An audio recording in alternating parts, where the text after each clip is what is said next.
Bismillahirrahmanirrahim. Assalamualaikum warahmatullahi wabarakatuh.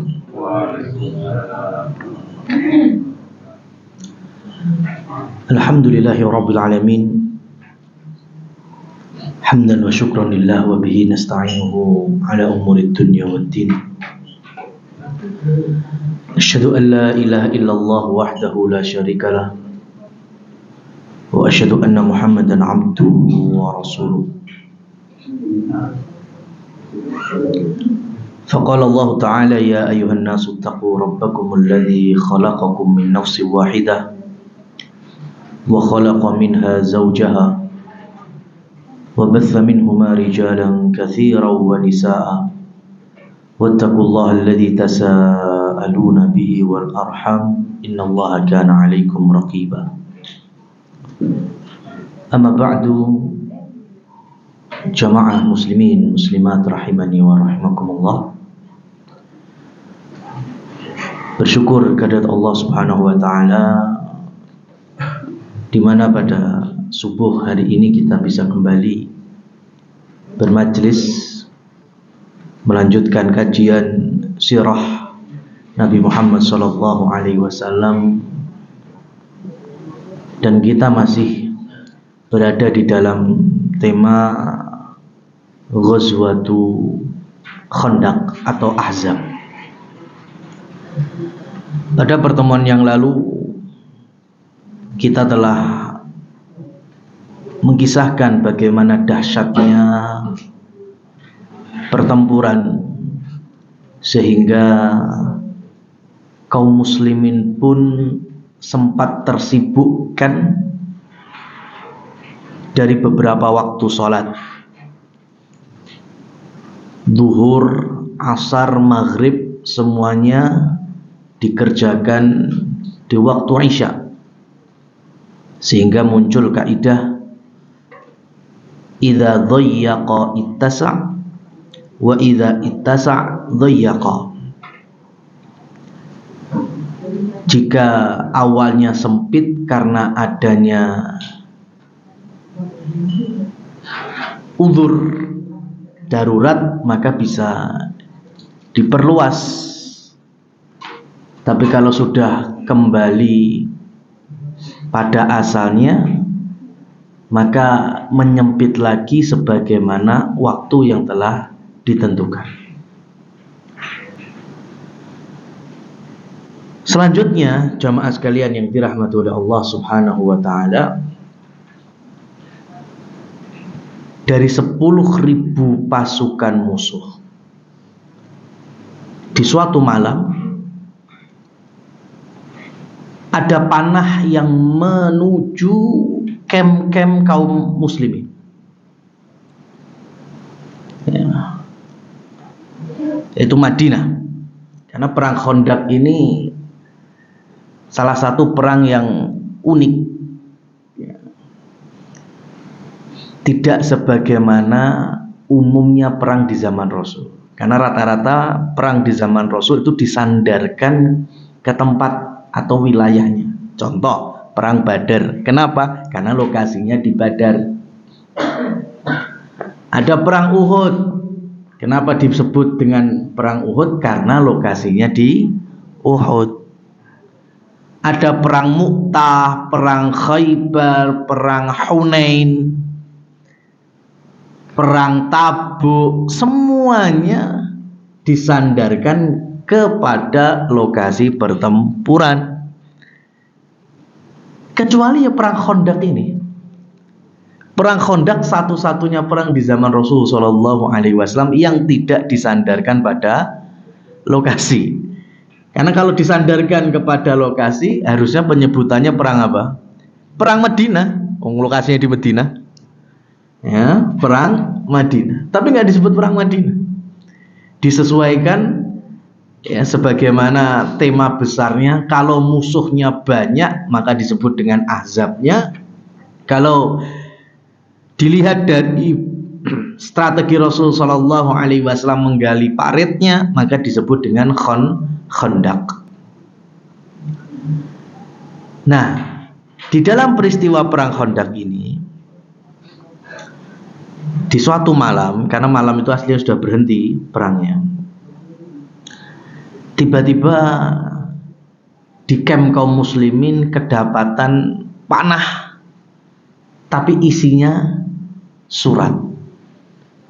Ini zaman kita WhatsApp Japri ini, ya kan? Dibuka, dibaca, tiba-tiba tertulis ada salah seorang dari kalangan musuh, lebih tepatnya dari suku Ghatafan, ingin masuk Islam. Ya. Nah, ini yang uniknya, dari 10.000 ternyata ada satu yang dapat hidayah. Dia mau untuk masuk Islam asalkan dijamin keamanannya. Surat ini disampaikan kepada Rasul Shallallahu Alaihi Wasallam. Maka kemudian Rasul pun mengizinkan bahwa dia, ya, persilakan dia masuk dan kita terima keislamannya.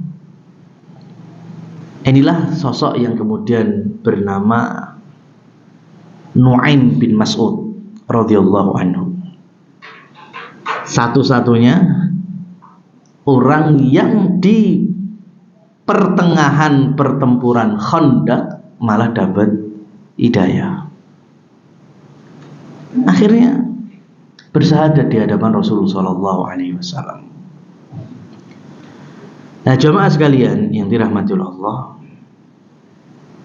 tiba-tiba setelah masuk Islam, Nu'aim ini berdialog bersama Rasul seraya mengatakan, ya Rasulullah, perintahkanlah aku, ya, dalam misi peperangan ini. Balasannya Rasul, ya merintah apa? Lah kamu ini cuma sendirian di tengah-tengah musuh yang masih, ya kan, 10.000 kehilangan satu kan nggak kelihatan banget itu. Ya, apa kira-kira yang bisa diandalkan dari satu orang ini? Nu'aim bin Mas'ud kemudian meminta izin, ya Rasulullah, kalau saya itu datang ke mereka, dan pasukan belum tahu kalau Nu'aim ini Muslim. Saya datang ke Abu Sufyan, kemudian saya datang ke Huyai bin Akhtab, kemudian saya datang ke suku saya sendiri, kemudian saya adu domba mereka. Apakah kemudian aku diizinkan? Jawabannya Rasul sallallahu alaihi wasallam, ya Nu'aim, fa anta hillun fa innal harba khid'ah.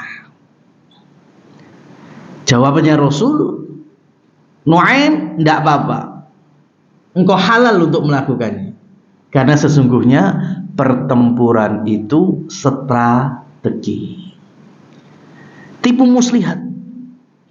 Ya. Nah, ini harus difahami oleh segenap kaum muslimin bahwa fikih jihad itu nggak bisa disamakan dengan ketika kondisi nggak perang. Orang sholatnya aja bisa beda, ya. Contohnya adanya sholat khauf, kemudian di luar pertempuran kita dilarang bohong, di tengah pertempuran boleh berbohong sebagai wujud strategi tipu muslihat. Di luar pertempuran laki-laki tidak boleh pakai sutra, di dalam pertempuran dihalalkan, karena sutra itu termasuk perisai yang menyulitkan pedang nebas langsung tubuh saking licinnya. Maka nanti didapati beberapa sahabat seperti Dihya Al-Kalbi radhiyallahu anhu, ya, beliau memakai sutra-sutra terbaik dalam peristiwa perang untuk Bani Quraidah. Di luar perang langsung dilepas. Ya. Jadi kalau ada kisah umpamanya Rasul sallallahu alaihi wasallam meminta kaum muslimin pergi ke Khaybar, ya, dari Madinah tinggal aja lurus ke timur. Tiba-tiba di pertengahan jalan Rasul sallallahu alaihi wasallam merubah rute militernya. Jangan langsung ke timur, kita muter dulu ke selatan. Padahal musuhnya di Khaybar sudah siap-siap menghadang dari timur. Ternyata lewatnya selatan, muter lagi ke barat, ke utara, baru masuk Khaybar dari jalur utara. Nggak bisa kemudian kita bilang, oh Nabi bohong, ya, Nabi ngapusi, ya, orang katanya nyerang melalui timur kok jebuli malah metu lor. Nah ini dimaklumi di dalam fikih jihad. Tapi di luar jihad ya sudah dilarang lagi namanya bohong. Ya, jadi ada perbedaannya. Maka dalam kasus Nu'aim bin Mas'ud radhiyallahu anhu, Nabi izinkan. Fa anta hilun, enggak apa, halal bagimu. Ya, kalau kamu pengen ngadu domba antara 10.000 pasukan itu dari Ghatafan, Yahudi dan juga orang-orang Quraisy, silahkan. Ya, Masya Allah. Ini diantara sikap seorang mukmin yang bersegera mencari ridho Allah Subhanahu wa Ta'ala dan ridho Rasulnya. Ini baru, muslimnya baru saja, hitungannya masih jam atau hari. Ya. Melalui firman Allah Subhanahu wa Ta'ala, wasari'u ila maghfiratin min rabbikum wa jannatin arduhas samawati wal ard uiddat lil muttaqin. Wasari'u, bersegeralah kalian merengkuh maghfirah, ampunan dari Allah, dan juga surganya yang luasnya melebihi langit seisinya, bumi seisinya, dan itu telah dipersiapkan bagi orang-orang yang bertakwa. Kaum muslimin yang dirahmati oleh Allah, semua dari kita mesti pengen surga, pasti. Cuma sekarang sebagai bentuk introspeksi, janjani keinginan kita merengkuh surga itu sampai di level mana? Betul-betul sudah nancap di dalam hati atau sebatas baru lisan? Kalau keinginan dalam wujud pertanyaan pengen surga, pengen, semuanya pengen. Kejujuran kita masing-masing. Neracanya apa? Neracanya ya ketakwaan. Dalam definisi melaksanakan perintah Allah dan menjauhi larangannya. Selagi Allah Subhanahu wa Ta'ala memerintahkan, secepat apa dan sesegera apa kita mengerjakannya. Karena semua perintah atau semua amalan ketaatan yang kita diminta untuk melakukannya, baik dari Allah Subhanahu wa Ta'ala atau dari Rasul Sallallahu Alaihi Wasallam, itu kan semuanya ganjarannya adalah surga. Secepat apa dan sesegera apa kita mengerjakannya, atau kita tunggu dulu dengan berbagai macam alasan, engko sik lah, nanti wae, delok-delok sik, atau lebih dikenal dengan penyakit taswif, saufa, ya, nanti dulu. Ini gambarannya, ya. Sesegera apa kita melaksanakan perintah Allah, atau selambat apa dengan berbagai macam alasan. Kalau memang kita ini telah yakin ingin merengkuh surga betul-betul menjadi impian kita, setiap ada amalan harusnya sih bersegera. Itu kalau nancep. Kalau hanya sebatas di lisan, ya tadi pengen ada perintah nanti dulu, berarti kan belum sampai hati, ya. Contoh ini, kita nyebrang dulu lah ke beberapa tahun berikutnya, tahun ke-9 Hijriah, berarti 4 tahun dari peristiwa Khandaq ini. Di tahun ke-9 itu nanti ada peristiwa Perang Tabuk,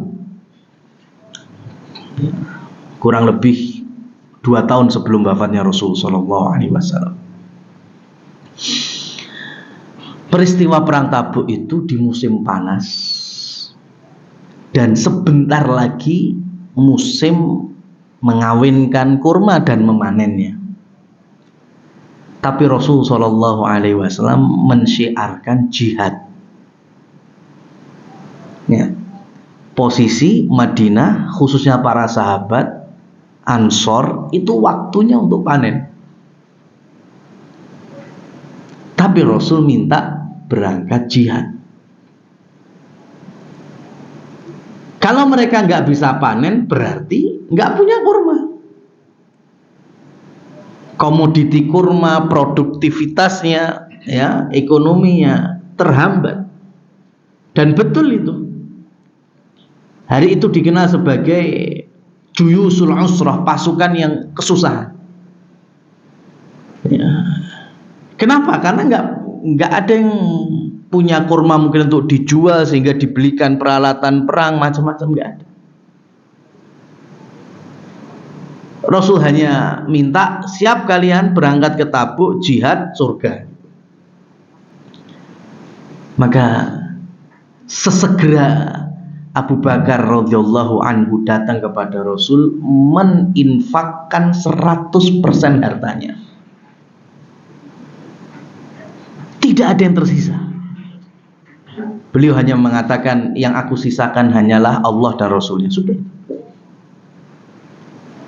Diikuti oleh Umar bin Khattab radhiyallahu anhu, datang dengan membawa 50% hartanya.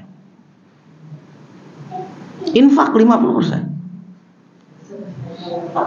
Datang kemudian Utsman bin Affan radhiyallahu anhu sambil mewakafkan 700 unta plus seisinya dari perbekalan, dan juga kuda-kuda perang plus persenjataan. Kemudian diikuti sahabat yang lain, yang punya gandum sekarung, infakin sekarung. Yang punya setengah karung, ya cuma setengah karung. Ada yang punya kurma setangkai, ngasih setangkai. Yang punya beberapa, paling cuma 5 biji, ya, 3 biji, datang kepada Rasul ngasih. Karena saat itu Rasul Shallallahu Alaihi Wasallam memotivasi, ittaqun nar walau bisyikki tamrah, jagalah diri kalian dari api neraka, ya, meskipun dengan sedekah secuil kurma. Maka sahabat langsung itu, punyanya apa datang.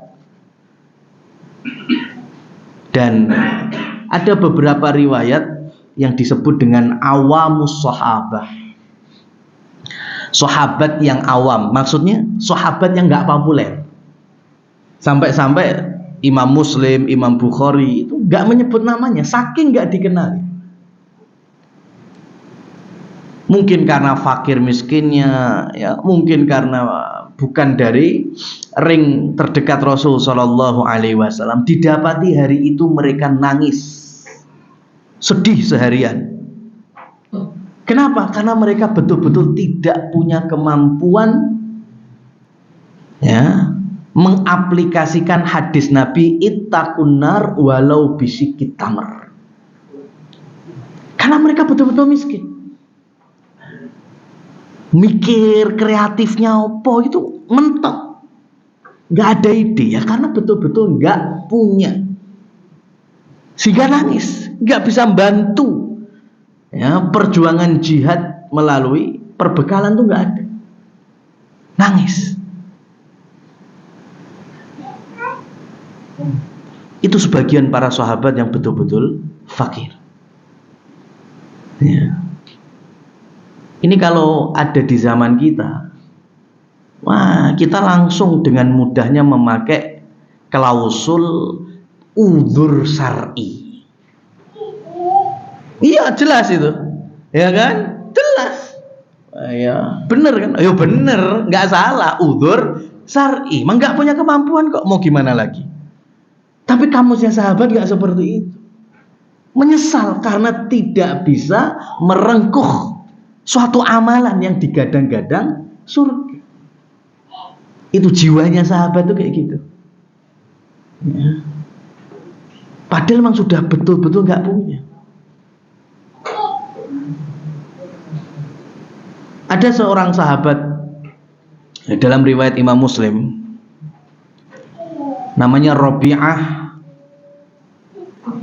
bin Kilab al-Aslami radhiyallahu anhu. Ini termasuk Ahlus Suffah, miskin jelas, ya. Setiap hari sebagaimana sahabat Ahlus Suffah membantu Rasul Shallallahu Alaihi Wasallam. Dan suatu ketika beliau mempersiapkan air wudhunya Rasul Shallallahu Alaihi Wasallam, karena Rasul tahu ini anak sebetulnya sregep, taat, ya, dan memang miskin. Sama Rasul ditanya, ya, kamu mau nggak minta dariku sesuatu? Salni. Kata Rabi'ah, bentar Rasul, saya tak pikir-pikir. Lihat, ini pemuda miskin, nggak punya harta. Rasul beri kabar gembira, kamu minta apa? Rasul pasti kasih. Kalau hari itu minta unta, mesti Rasul kasih. Atau minta kuda perang, Rasul pasti kasih. Bahkan kalaupun minta nikah, mesti dinikahkan sama Rasul. Sebagaimana sebelumnya Rasul Shallallahu Alaihi Wasallam melamarkan perempuan untuk sahabat yang bernama Julaibib radhiyallahu anhu. Besoknya ketemu lagi, Rabi'ah memberikan jawaban, ya Rasulullah, saya sudah ketemu jawaban. Kamu mau apa? Inni as'aluka murafaqataka fil jannah. Aku pengen menjadi temanmu lagi di surga. Rasul ulangi lagi pertanyaan, Rabi'ah, mintalah dari urusan dunia. Katanya, enggak Rasul, sudah, saya minta pokoknya teman di surga aja lah.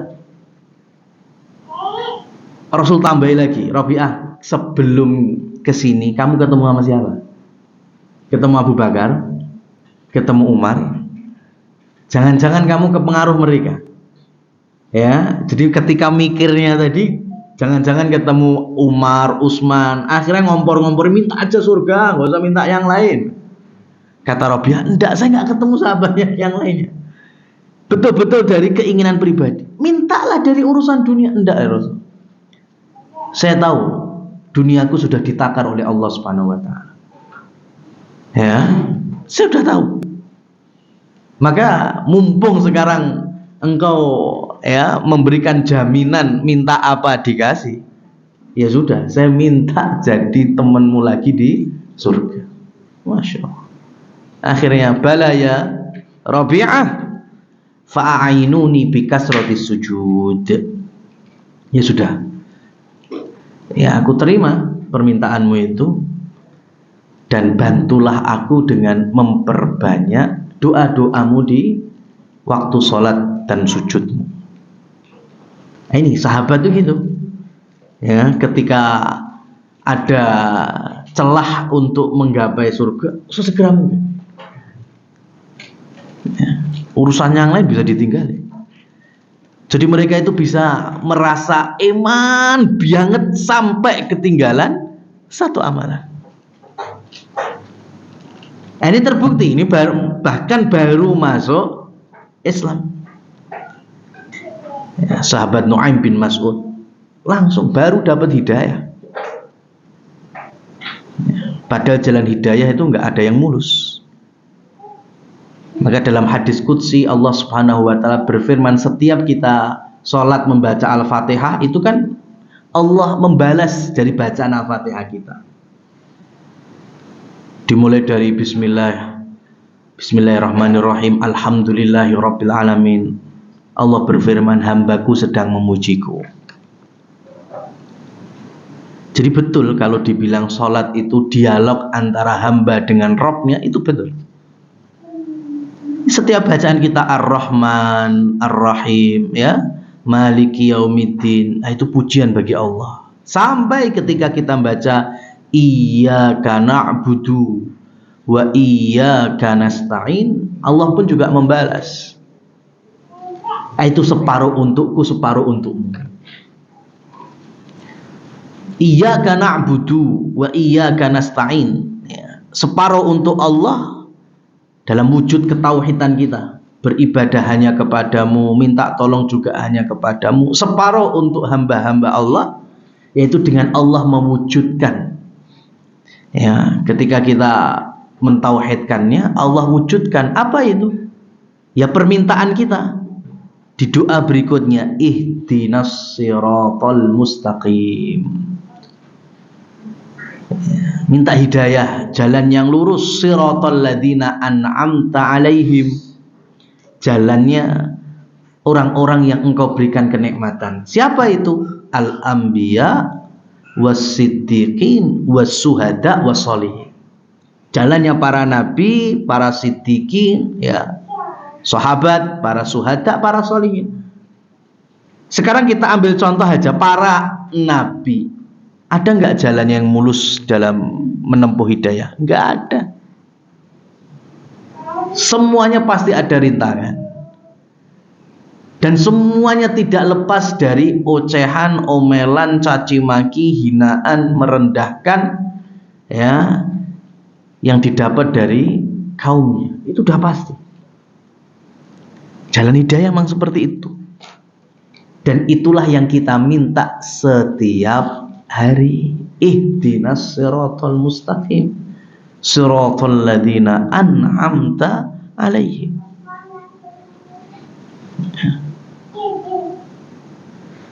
Nah, jamaah sekalian yang dirahmati Allah, maka akhirnya Nu'aim bin Mas'ud kembali ke pasukannya. Beliau datang pertama ya ke Yahudinya atau ke Ghotofannya. Ya. Beliau sampaikan, kita ini udah ngepung, sudah panah-panahan, ya, kurang lebih 1 bulan. Di antaranya di dalam kitab disebutkan, wa aqamal musyrikuna muhasirina Rasulullah sallallahu alaihi wasallam syahron. Nah, berjalan 1 bulan. Kata Nu'aim, kayaknya semua udah lemes ini. Ya. Dan saya dengar sih yang Mekah itu sudah siap-siap. Mereka kalau tiba-tiba pengen pulang, mereka tinggal pulang. Bagaimana dengan kita? Ya. Nah terus gimana? Ya. Gini aja, pokoknya minta dari mereka berapa prajurit supaya ada di tengah-tengah kita, menunjukkan loyalitas. Setelah itu ganti ke Abu Sufyan. Nuaim menyampaikan, wahai Abu Sufyan, ya, Yahudi sama Ghatafan itu sudah kelelahan. Bahkan Huyai bin Akhtab, ya, itu sudah pengen balik lagi ke Khaybar. Sekarang kalau kita ini, kan saya di antara mereka 6.000 balik, kalian 4.000 sendirian gimana? Oh, berarti mereka berkhianat. Nah, itu masalahnya. Lah, solusinya gimana? Kalau mau besok datang ke Ghatafan, ya, dan Yahudi, minta besok perang sesengit mungkin. Hari itu diucapkan hari Jumat. Ya, sampaikan, ajak besok pokoknya perang sedahsyat-dahsyatnya. Kalau mereka nolak, berarti ya mereka pengen kabur. Betul. Akhirnya nggak nunggu lama, Abu Sufyan langsung mendatangi kampnya masyarakat Ghatafan dan Yahudi. Abu Sufyan langsung mengatakan, pokoknya ya, daripada kita kelelahan terus ngepang ngepung munah-manah, besok kita ajak serang habis-habisan. Maka Huyai bin Akhtab dan tokoh-tokoh Yahudi yang lainnya menolak. Nggak bisa, besok hari Sabtu. Besok hari Sabtu. Bagi kami nggak boleh berperang. Kami nggak mau lagi jadi ketek. Ya, karena sudah pernah kejadian. Ya. Nanti dilaknat lagi, sebagian dirubah jadi kera dan babi. Mereka nggak mau itu. Nggak bisa pokoknya. Ya, kita mau hari setelahnya. Wah, Abu Sufyan, wah bener ini. Ya, gimana? Kalau setelahnya kalian masih mau apa enggak? Abu Sufyan mikir-mikir, sudah gini aja. Pokoknya kami mau, asalkan sebagian dari kalian ada di camp kami sebagai bentuk loyalitas. Wah, ini udah mulai diadu domba. Kok bener ini. Ya sudahlah, kita pikirkan dulu. Nah, di malam itulah kemudian Allah Subhanahu wa ta'ala kirimkan angin ribut, angin topan yang kemudian menghancur, meluluh lantakkan semua perbekalan-perbekalan, baik itu ya miliknya orang-orang Ghatafan maupun miliknya orang-orang Quraisy. Dan itu di musim dingin. Ya, karena terjadinya peristiwa Khandaq itu di musim dingin, dan Allah Subhanahu wa taala abadikan di dalam Quran surat Al-Ahzab ayat yang ke-9, ya ayyuhalladzina amanu udhkuru ni'matallahi 'alaikum id ja'atkum junudun fa arsalna 'alaihim rihan. Nah, ini ketika kami kirimkan angin. Nah, di tengah-tengah kegentingan angin mobat mabit musim dingin, Rasul Shallallahu Alaihi Wasallam mengumpulkan sahabatnya. Rasul minta siapa yang mau nyebrang sebentar melihat kondisi musuh. Ya, cuma harus balik melaporkannya kepadaku. Wah. Yang awalnya sudah mulai banyak yang siap. Yang paragraf yang pertama itu, siapa yang mau nyebrang ke camp musuh, ya, itu sahabat banyak itu. Cuma masalahnya paragraf selanjutnya itu harus balik dan melaporkan kepadaku. Itu yang susah. Sekarang Rasul minta satu orang nyebrang di tengah-tengah 10.000 musuh dengan jaminan balik. Wah, itu yang susah di situ. Musim dingin lagi. Lah kok tiba-tiba Rasulullah Shallallahu Alaihi Wasallam bersabda, Aina Hudzaifah. Oh, langsung tunjuk nama. Mana Hudzaifah? Hudzaifah ibn Yaman. Waduh, ya sudah, Hudzaifah pun saya ya Rasul. Gimana? Sanggup apa enggak? Ya, nyebrang, cari berita, kemudian balik lagi, ya, laporkan kepadaku. Ya sudah, karena itu perintah, ditaati. Maka Hudzaifah pun di tengah kegelapan, kedinginan, bahkan angin yang mobat-mabit, beliau akhirnya nyebrang. Beliau masuk itu di campnya Abu Sufyan bersama orang-orang dan pasukannya ketika mau rapat ini tadi. Ya. Hudzaifah mendengar semua ucapan Abu Sufyan, termasuk rencananya kita nggak bisa lama-lama lagi di sini, habis perbekalan kita. Ya, besok pagi kita harus cabut dari Madinah, kita pulang ke Mekah. Dan hati-hati kalau di antara kita ini ada penyusup dari musuh.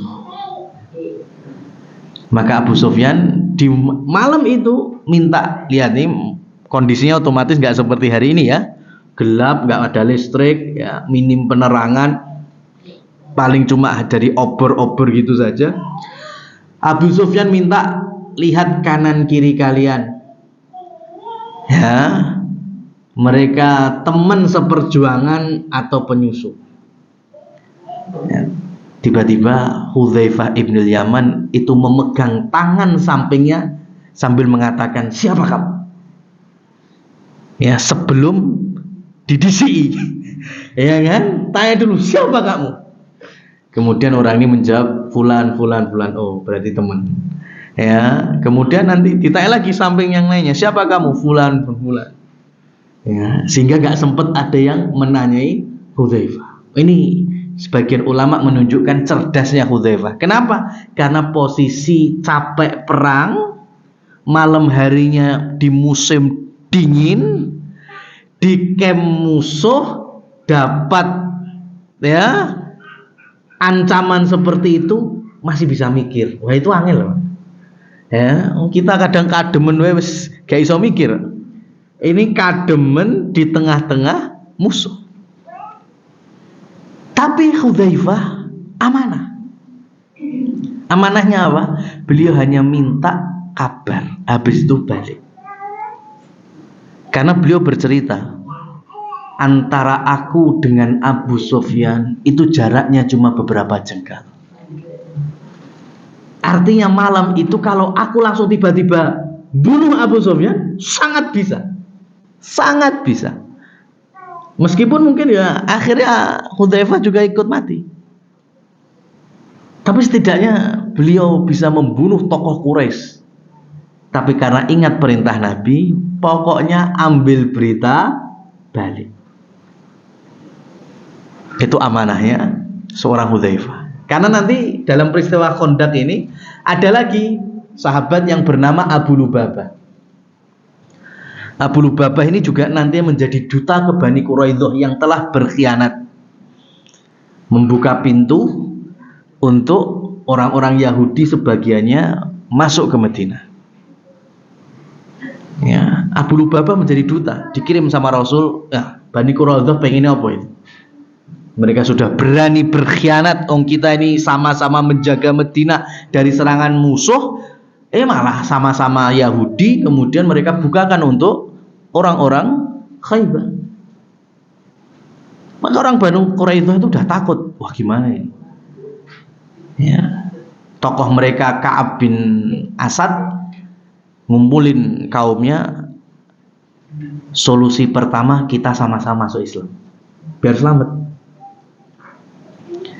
Dan mesti dimaafkan tuh sama Rasul kalau masuk Islam. Atau kita bilang saja seperti Bani Nadir, sudah kita tinggalkan Madinah, terusir ritek rapopo, yang penting nyawa aman. Atau yang ketiga, Ya kita tunggu keputusan dari Rasul. Nah, sambil nunggu itu datanglah Abu Lubabah. Ya, Abu Lubabah amanahnya apa? Pokoknya sampaikan ya bahwa kalian wajib menaati keputusan dari Rasul. Rasul memang belum memutuskan, cuma kalian wajib menunggu dan menanti keputusan dari Rasul Sallallahu Alaihi Wasallam.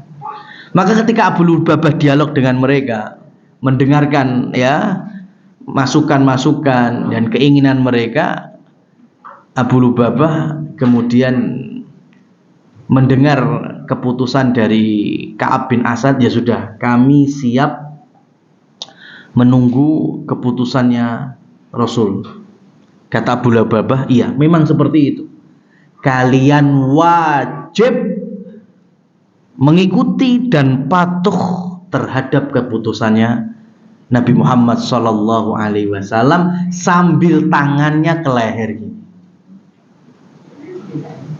Ya, jadi ngomongnya Abu Lubabah, ya pokoknya mau nggak mau kalian harus manut. Nah, itu masalahnya. Ya, padahal amanahnya hanya menyampaikan, nggak boleh ada tambahan. Gerakan hanya ke leher gini saja itu sudah Bani Quraidah, waduh mati berarti gitu. Ya, padahal Rasul belum memutuskan mereka dibunuh ya atau hanya diusir, belum. Maka Abu Lubabah telah berkhianat dalam perkara ini. Sehingga nantinya Abu Lubabah minta kepada istrinya supaya diikatkan di salah satu tiang Masjid Nabawi sampai Rasul memaafkannya atau turun firman Allah memaafkan dia. Ya. Dan akhirnya Abu Lubabah diikat sama istrinya di tiang Masjid Nabawi. Ya, kalau waktu sholat dilepas sholat, nanti habis sholat makan diikat lagi terus. Ya, berhari-hari itu sampai 3 hari. Ya, sahabat yang lain tanya kepada Rasul, Rasul gimana? Belum memaafkan. Ya, wong karepe dhewe kan. Kalau dia langsung datang kepadaku minta maaf, ya tak maafin. Tapi dia punya inisiatif yang lain, nyencang ya di tiang masjid, ya sudah kita tunggu aja ayat yang turun sampai betul-betul turun ayat. Ya, sehingga dari sini kita bisa menyaksikan itu salah satu tiang di Raudhah Nabawi itu ada yang disebut dengan Ustuwanah Abi Lubabah atau Ustuwanah Taubat, tiang taubat atau tiangnya Abu Lubabah. Ya, dari dulu Abu Lubabah itu mengikatkan dirinya sebagai wujud pertaubatan. Ya, ini sebetulnya bisa ditiru ini, cuma masjid kita gak ono cagae, Mas. Ya, jadi sampean kayak lagi akeh dosa, kan? Sambil merenungi bertafakur gitu, ngikat diri di tiang masjid. Jamaah sekalian yang dirahmati oleh Allah Subhanahu wa taala, maka pagi hari itu pun semua dari masyarakat Mekah kocar-kacir. Tafarraqatil ahzab. Ya, semuanya ditinggalkan, dandang, panci, ya, karena kena angin topan tadi. Begitu juga yang Khaybar atau yang Ghatafan, semuanya kalang kabut. Tenda-tendanya rusak, beterbangan. Ya, ujung-ujungnya mereka pun akhirnya meninggalkan Madinah. Sudah balik kampung. Ya, di sini nantinya menjadi kesimpulan para ulama bahwa sekeren-kerennya rencana dan usaha, sebriliannya idenya Salman Al-Farisi dan strateginya Rasul Shallallahu Alaihi Wasallam tetap kalah dengan apa? Keputusan Allah Subhanahu wa Ta'ala. Ya, jadi Islam menutup kesombongan dari manusia. Ya. Kalau tanpa angin topan kemudian menang, mesti beda ceritanya. Oh, ini memang Khandaq ini idenya Salman. Keren ini. Ini strateginya Rasul keren. Ya. Jadi muslimin itu terbiasa untuk memasrahkan semuanya karena Allah Subhanahu wa taala. Makanya Allah kirimkan angin topan. Ujung-ujung bikin kalah yang mana? Angin topan. Ya, itu yang buat terusir. Dan banyak sekali peristiwa-peristiwa yang seperti ini yang untuk menutup celah ujub, sum'ah, bahkan kesombongan yang ada pada kaum muslimin. Maka setelah itu Rasul Shallallahu Alaihi Wasallam baru mau beres-beres pulang ke rumah masing-masing di Madinahnya, Allah perintahkan jangan pulang, kalian masih harus melanjutkan urusan kalian ke Bani Quraidah. Selesaikan itu, ya, pengkhianat itu. Maka Rasul Shallallahu Alaihi Wasallam pun akhirnya mendengar laporan dari Abu Lubabah tadi. Di antaranya mereka minta terusir aja lah, seperti Bani Nadir. Oh, nggak bisa. Beda. Kalau Bani Nadir itu karena berkhianat hanya dalam perkara makar untuk membunuh Rasul saja. Tapi ini Bani Quraidah berkhianat yang bisa menyelakakan bukan hanya personal, bahkan sampai satu masyarakat Madinah. Gak bisa ini. Sudah, kalau kamu pengen seperti itu, dikasih jalan tengah, sudah. Pilih di antara sahabatku yang kamu nilai bisa memutuskan dengan adil. Mereka pilih Sa'ad bin Mu'adz. Karena di masa sebelum Islam Sa'ad bin Mu'adz itu sangat akrab dengan Bani Quraidah. Ya sudah, Rasul Shallallahu Alaihi Wasallam mencari Sa'ad, ternyata Sa'ad dalam kondisi sakit parah.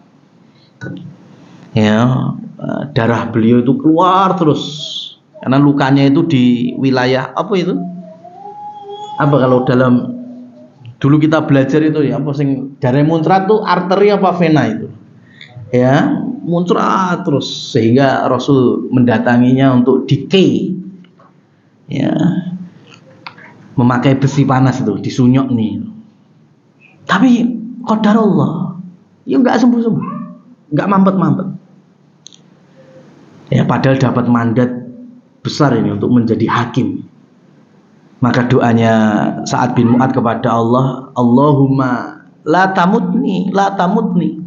Ya Allah, jangan matikan aku, jangan wafatkan aku sebelum aku mengadili Bani Quraidah. Ya. Maka sepanjang itu Sa'ad bin Mu'adz masih ditandu, ya, dibantu dalam dialog dan diskusi bersama Bani Quraidah. Masya Allah ini. Nah, jamaah sekalian yang dirahmati Allah Subhanahu Wa Taala, itu nanti ya hukum akhir dari Bani Quraidah. Yang di tengah-tengah muslimin seperti sahabat-sahabat Abu Lubabah, kemudian sahabat yang lain, ya, termasuk orang munafik, yang mana mereka kemudian banyak yang meminta maaf kepada Rasul Shallallahu Alaihi Wasallam, dan Nabi kita punya karakter memang pemaaf. Harisun alaikum ma'anittum. Rasul itu memang berusaha, ya, kalian merasa berat, Rasul pun juga akhirnya nggak membebani. Padahal Rasul sangat mudah untuk melakukannya. Ini wujud rahmatnya Rasul Shallallahu Alaihi Wasallam. Dan diantaranya ketika Nabi Shallallahu Alaihi Wasallam beralasan, ya karena saudaraku dulu termasuk Yusuf alaihi salam juga memiliki banyak maaf. Ya, jadi salah satu manfaat kita belajar sirah Nabi Muhammad Sallallahu Alaihi Wasallam, Nabi pun banyak mengambil kebijakan dari sirah umat-umat terdahulu atau Nabi dan Rasul sebelumnya. Ya. Beliau sakit saja, kemudian minta mur Abu Bakrin liya umman nas, perintahkan Abu Bakar untuk menjadi imam, menggantikan Rasul. Di samping beliau ada siapa? Aisyah, karena beliau sakit ya di kamarnya Aisyah. Kata Aisyah, ya Rasul, jangan bapakku. Kenapa? Karena bapakku ini orang yang lembut hatinya, sering nangis, ngaji nangis, jadi imam Al-Fatihah orang barbar. Ya, bisa jadi di tengah Al-Fatihah nangis. Apa jawaban Rasul? Inna kunna sahibai Yusuf. Ya Aisyah, kamu ini kok seperti saudaranya Yusuf. Ya, kenapa? Ya, ketika Nabi Yusuf ya dipilih menjadi anak yang paling disayang oleh Nabi Yakub, nggak terima saudara-saudaranya. Ya, Nabi guyonnya kayak gitu. Kamu itu bapakmu jadi imam juga terima itu. Ya kan? Persis seperti saudara-saudara Yusuf. Nabi ketika orang-orang Quraisy di Fathu Mekah juga minta maaf, Nabi pun menjawab dengan la tathriba alaikumul yaum. Sudah enggak apa-apa, ya, aku telah maafkan. Bahkan aku mintakan ampunan kepada Allah Subhanahu wa taala. Ya. Yang mau masuk Islam, yang enggak mau masuk Islam fa antum tulaqa, sudah terusir. Keluar dari Mekah. Dan ucapan ini persis yang diucapkan oleh Nabi Yusuf. Ya. Dan ini pelajaran, mumpung sebagian dari kita sebentar lagi mendapati anak-anak pada libur sekolah. Ada hikmah dari peristiwa Nabi Yakub alaihi salam ketika berjumpa dengan Nabi Yusuf. Di akhir-akhir ayat itu kan, ayat yang ke berapa ya, 90-an kalau dari Quran surat Yusuf.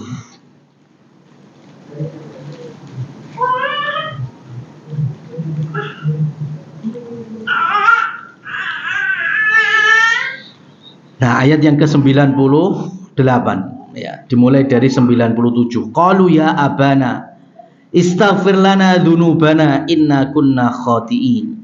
Qala sawfa astaghfiru lakum rabbi innahu huwal ghafurur rahim.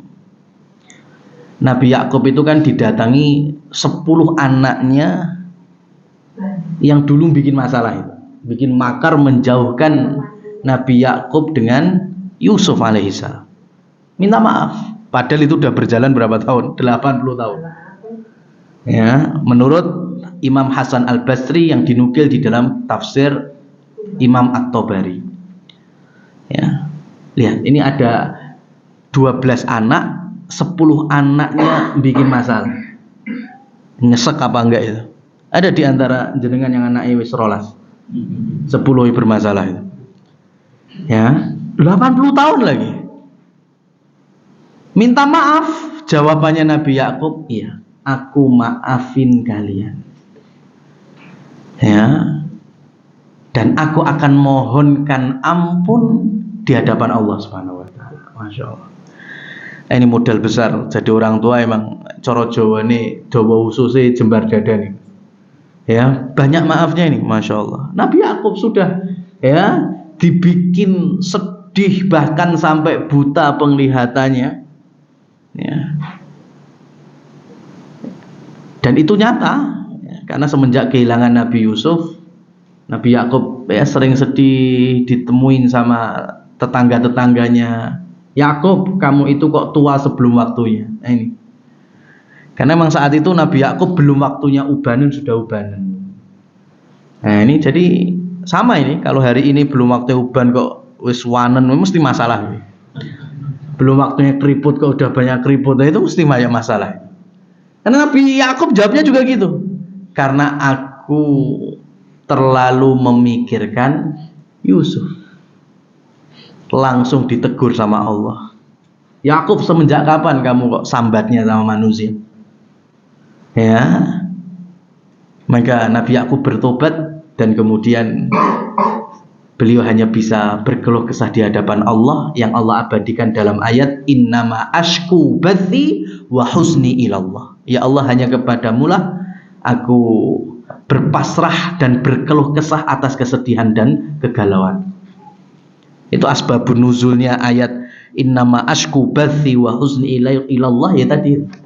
Allah melarang Nabi Yakub untuk sambat ke teman-temannya, ke tetangganya. Sudah, sambatnya hanya kepada Allah. Berlangsung segitu lamanya, dan ujung-ujungnya 10 anaknya tadi minta maaf. Nabi Yakub maafkan, bahkan mohonkan permintaan maaf sebagai wujud taubat di hadapan Allah Subhanahu wa taala. Dan di dalam tafsir disebutkan bahwa Nabi Yakub itu memilih waktu mustajab untuk memohonkan ampunan anak-anaknya. Sebagian ahli tafsir menyebutkan saat itu waktu sahur plus hari Jumat plus hari Asyura. Ya, dan di syariatnya Nabi Muhammad tiga-tiganya menjadi hari mulia atau waktu yang mulia. Waktu sahur, hari Jumat, hari Asyura menjadi waktu mustajab doa untuk syariatnya Nabi Muhammad. Nah, ini bisa ditiru makanya. Ya, terkadang kita mendoakan anak-anak itu ya kudu golek waktu. Cari waktu yang mustajab doa. Salah satunya waktu tahajud. Ini sebagaimana Nabi Yakub milih waktu yang ya berpotensi Allah kabulkan, waktu sahur di hari Jumat, di hari Asyura. Sudah, kemudian berangkat dari Madian menuju Mesir sampai berjumpa dengan Nabi Yusuf alaihissalam. Nah, ketika berjumpa rangkul-rangkulan, tangis-tangisan terharu, Nabi Yusuf bertanya kepada ayahnya, ya, lima bagita, ya, lima bagaita wa anta ta'lam in la najma' fid dunya fajama'anallahu fil akhirah. Ya, saya dengarkan semenjak ayah kehilangan aku, katanya sedih, kepikiran terus sampai buta matanya. Ayah ini apa enggak beriman? Ya, enggak meyakini kalau kita enggak jumpa di dunia, pasti akan Allah perjumpakan lagi di surga. Itu pertanyaan Nabi Yusuf ketika pertama kali bertemu. Ya, kalau kita enggak ketemu sekarang, mesti kita akan ketemu di akhirat di surga. Kan kita sama-sama iman. Allah akan pertemukan lagi itu di atas keimanan kita di dunia. Nah, Nabi Yakub itu bukan manusia sembarangan, ya nabi masalahnya. Kalau bicara iman kepada takdir, ya beliau pun juga iman. Maka jawabannya itu yang menjadi pelajaran berharga bagi kita. Kata Nabi Yakub, bala ya bunaya, betul anakku, betul, ucapanmu benar.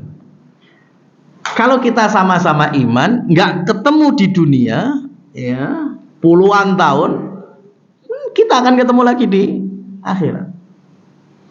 Nah, sekarang kamu kan tanya, kenapa kok aku sampai khawatir, sedih, sampai buta? Bukan itu. Bukan seperti perkiraanmu dan pikiranmu itu. Bakaitu wa khasyitu bi antas labadinaka wa hala baini wa bainaka fil akhirah. Ini jawaban Nabi Yakub yang dinukil di beberapa kitab tafsir dari Imam Tawus, Mujahid dan lain seterusnya. Nabi Yakub membalas, aku itu nangis, takut, khawatir semenjak kehilangan kamu. Jangan-jangan semenjak kamu jauh dariku, agamamu juga ikut jauh.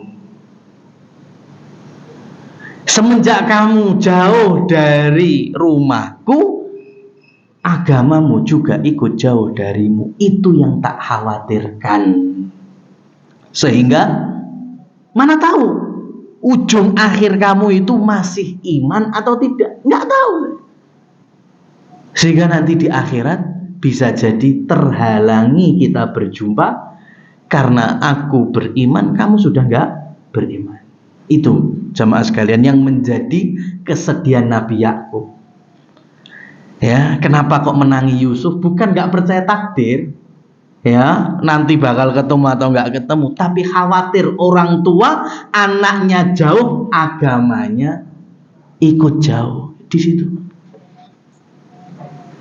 Ya, makanya kan kita kalau takziah, mohon maaf nih, kalau kadang kita nyolatin jenazah itu diantara doa yang diajarkan selain Allahumma gfirlahu, Allahumma gfirlaha, itu kan ada doa Allahumma la tahrimna ajrohu. Ya Allah, jangan cegah, ya, jangan haramkan, jangan putuskan pahala si mayit ini, ya, kemuliaannya, keberkahannya, sampai kepada yang masih hidup, ahli warisnya, keluarganya. Jangan engkau haramkan itu semuanya, ya. Lestarikan, abadikan. Ini mayit orang baik, ini mayit orang soleh, ya, selama hidupnya. Maka pahalanya kalau bisa terus mengalir sampai yang hidup pun masih merasakan. Allahumma la tahrimna ajrohu. Kenapa? Karena, ya mohon maaf sekali lagi, terkadang ada orang tua punya anak-anak selagi masih hidup bisa terbimbing dengan baik, terurus dengan baik, dan wafat setelah kepergiannya anak-anaknya sudah bubar jalan, ya, sudah nggak terurus, nggak terbimbing. Yang mungkin ketika masih ada orang tuanya, putri-putrinya masih bisa nutup aurat, anak orang tua nggak ada, masya Allah, anaknya sudah lepas aurat. Ada kan banyak kisah-kisah seperti ini, ya. Seperti itu yang disesali atau yang buat sedih Nabi Yakub alaihissalam. Itu kalau rumah, bahkan lingkungan juga sama. Ada orang yang mungkin soleh, ahli masjid, ahli jamaah, ahli taklim, ahli zikir, sehingga keberkahan dari kesolehannya Allah tularkan sampai masyarakat dan lingkungan. Innalillahi, orang yang nggak ada, ya, bisa jadi lingkungan juga ikut bubrah, ya. Kadang habis itu pergantian takmir masjid malah sikut-sikutan barang, ya kan? Allah cabut itu. Nah, itu yang nggak kita harapkan. Sehingga melalui pelajaran dari Nabi Yakub ini kita bisa membawa kebaikan dan keberkahan, khususnya untuk anak-anak. Meskipun mereka dalam kondisi liburan, kita masih bisa membimbing, khususnya dalam masalah agama mereka, sholat mereka, akhlak mereka, ya, supaya tetap terurus dan terarah di atas hidayah Allah Subhanahu wa taala. Demikian yang bisa kami sampaikan. Aqulu qouli hadza fa subhanakallahumma wa bihamdika asyhadu an la ilaha illa anta astaghfiruka wa atubu ilaik. Wassalamualaikum warahmatullahi wabarakatuh.